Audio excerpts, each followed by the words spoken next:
Aliyah, I'll start with you. When it comes to points in the paint, they doubled you guys in points in the paint today. How difficult is it to really to win a game and to come back from a deficit when you can't get stops inside? I think that yes, they did double us, but it's just some things that we need to clean up. I mean, it's hard to come back, but I also think that we never give up. I mean, we cut the lead down to 11 at some point in the third quarter, and so it's not like it's impossible. And so I don't really look at it as in a way of like it's this big of a struggle, because I think we find other ways, and then just continue team defense, just continue to improve it. It's been 5 games now. You guys have been under the 80-point mark offensively. Without Alyssa in the lineup, how are you guys trying to find different ways to score without her production? Yeah, I mean, Liz brings she's just a huge spark for us.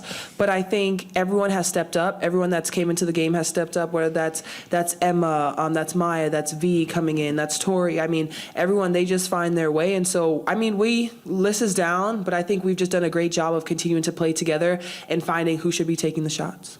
Erica, I'll go to you as the vet. You guys have struggled, especially lately, shooting the ball from deep. Do you feel like it's the looks you're getting, or do you feel like it's just the shooters you guys aren't knocking down the shots at a pace you're used to? We're not knocking shots down at a pace we used to. That makes sense. But it's basketball. Some days you make shots, some days you don't. And it was just one of those days we just didn't make shots. To that end, Erica, how are you? You went out in that third quarter. You feeling okay after that stinger? Yeah. They trying to take my girl out. It's part of the game, man. It's an aggressive game. We know when Connecticut comes in here to play, they super aggressive, and it is what it is. You know, my thing is always get back up, and that's what I did. So, yeah. Where do you think, when she's getting doubled more, especially with Liz out, where do you think about where you have to relocate or how that changes the way you have to move off the ball? It just depends on where the double come from. Typically, most of them come from the baseline, which is kind of harder for her because sometimes if her back is to the basket, she can't see it. And then sometimes they come from the ball side, from where the ball is coming from. But I think she's been doing a great job just reading it. You know what I mean? She's getting double every night. I think she's just kind of getting used to it. And it's just our job to make sure we knocking down shots or cutting and just giving her outlet so we can help her so the teams don't double as much. What do you feel like as the doubles have come a little more for you recently? You've grown in that area, and how do you think about swinging it quickly like today when they're coming to you quick versus going to your own moves in the post? Yeah, I mean, it's all based on timing, and I think being able to read the defense. I mean, sometimes it comes differently, just like Edub just said. And so it really goes game by game, understanding where the right pass needs to go and how quick. Sometimes I do think I just need to do a better job of getting it out faster.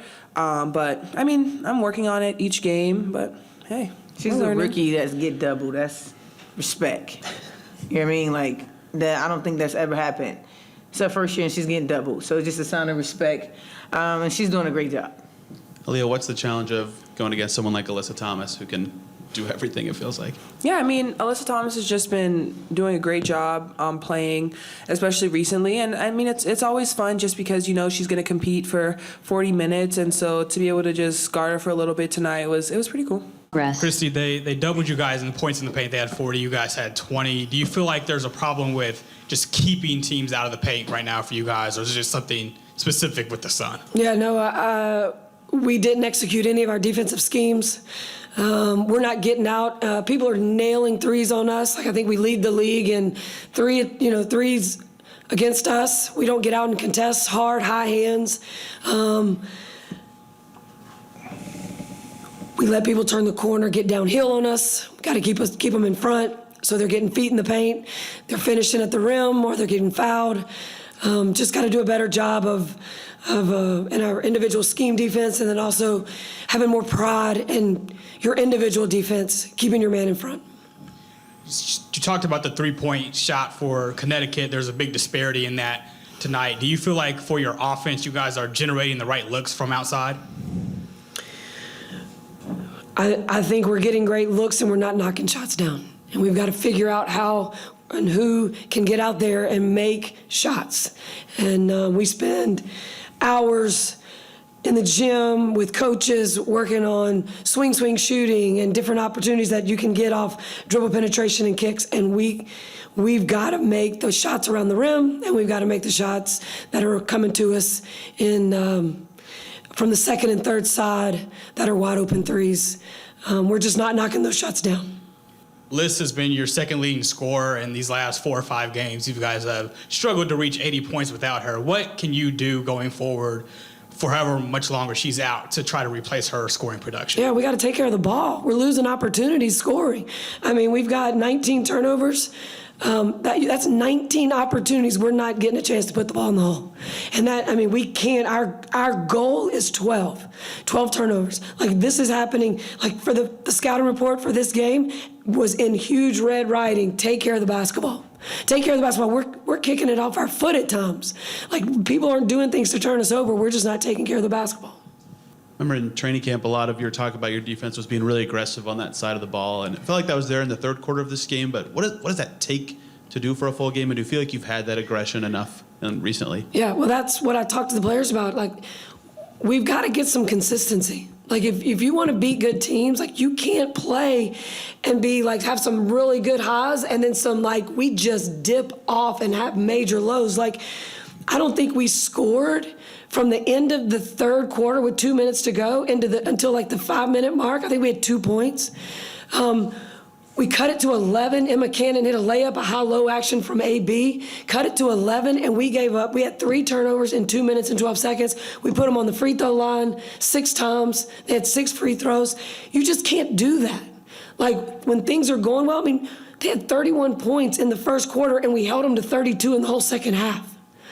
Like, that's inconsistent, and you don't win basketball games if you can't find a way to be consistent for a good 40 minutes. What do you make of that inconsistency, whether it's a group that's out there, a style that's being played, a mentality thing? I know I've been asking about it a lot this year, but as the season's progressed, have you been able to kind of get a little closer to figuring out exactly what's leading to something like that? I mean, we've just got to take a little bit more pride in when we're making mistakes and then talk about it with each other. We tend to go into a shell when things aren't going well. And that's just youth, that's young, inexperienced. But we talk to them at halftime, at the end of the game, like, when things aren't going well, what are we talking about? Like, are we talking about an action that we didn't get to, that our scheme wasn't right, and then let's make sure it doesn't happen again? Just trying to figure out how to keep, you know, when they make runs on us, we've got to stop that bleeding, and we just haven't been able to do that. With a young team, how much are you able to tolerate at times that inconsistency or the lack of communication, or is it something that it doesn't really matter how much experience you have? That's something you just expect? Yeah, no, you know, we took some really bad shots early in the first quarter and early in the second quarter, and I told them if it's an early long shot at the beginning of the shot clock, if there's 17, 18 seconds, and we're taking long threes when I think we had hit 1, or maybe I think we were like in the first quarter over, but like, we can't play that way. Like, we've got Emma and AB who play really well together. We were talking about high-low actions. They were gonna have a hard time guarding us. When we ran some actions and got AB touches, she was able to finish early. And we've got to keep doing what's working. Keep doing what's working. And those long shots were not working for us early. And we let that dictate how we were playing on defense. Because a long 3 is like a turnover, because it's a long rebound, and now they're in transition, right? So they're getting transition buckets off of our bad shots. And we can't continue to do that. Coach, I saw on the list with the clipboard. Was this an opportunity for her to just see a different side of the game that you want her to focus on tonight? Yeah. You know, our thoughts are with Jared and his family right now. Jared Simpson is not with us. He's with his family. So I asked Melissa earlier today if she could take some stats for us that I thought would really help her when we're talking about understanding the game. And she looked at me at one time and she was like, Coach, we just went this many possessions and didn't get a shot, or we didn't get a bucket. And so she's starting to realize things in games, like, we're not getting shots, but we're not getting stops either. She was keeping those for us, and she was keeping transition points. We didn't have a transition point in the first half. That is who we're supposed to be. That is how we're trying to play. We didn't have that because we couldn't get stops. So it was good to have good basketball conversation with her from what we asked her to do. She didn't want to do it, but she owned it, and she did a great job with it, and I think it helped her understand some things as it relates to the coaching side.